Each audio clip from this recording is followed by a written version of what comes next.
Hi, it's Donna Bordeaux.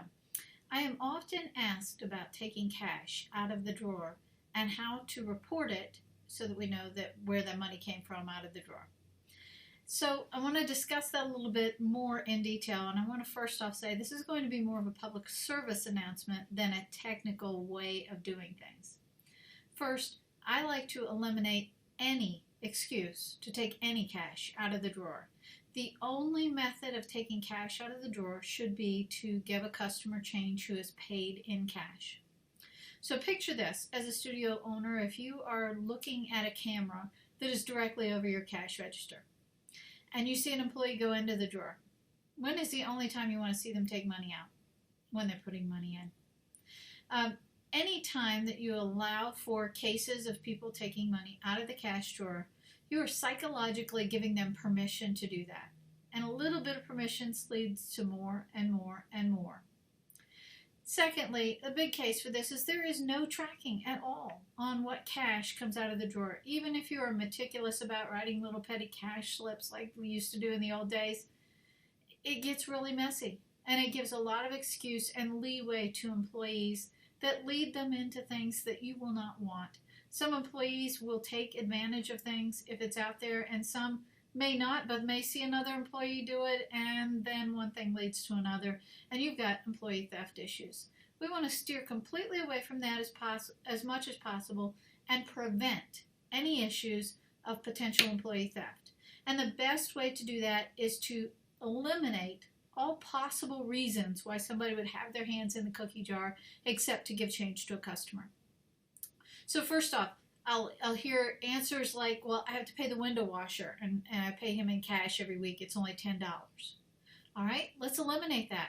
You know the window washer's coming. Put a blank, not a blank check, put a check in the cash drawer that's written out, pre-made to the window washer for the $10. And when he comes to do the job, have your staff give them the check. You also now have a built-in receipt when that check gets cashed to know that you had that expenditure. It also gives you proof to the IRS's standpoint in case you're ever audited that you did pay that expense. Okay?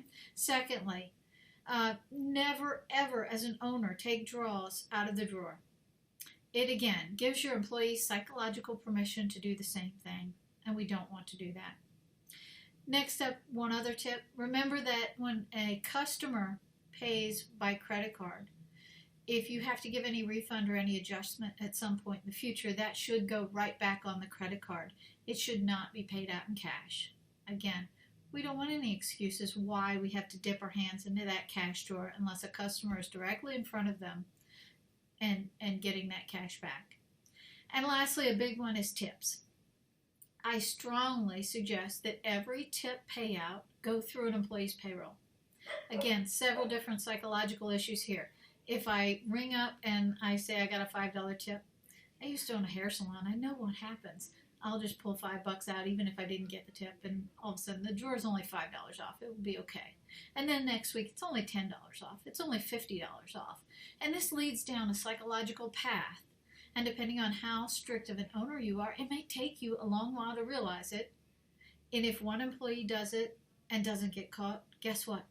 You're almost giving permission to other employees to do the same thing.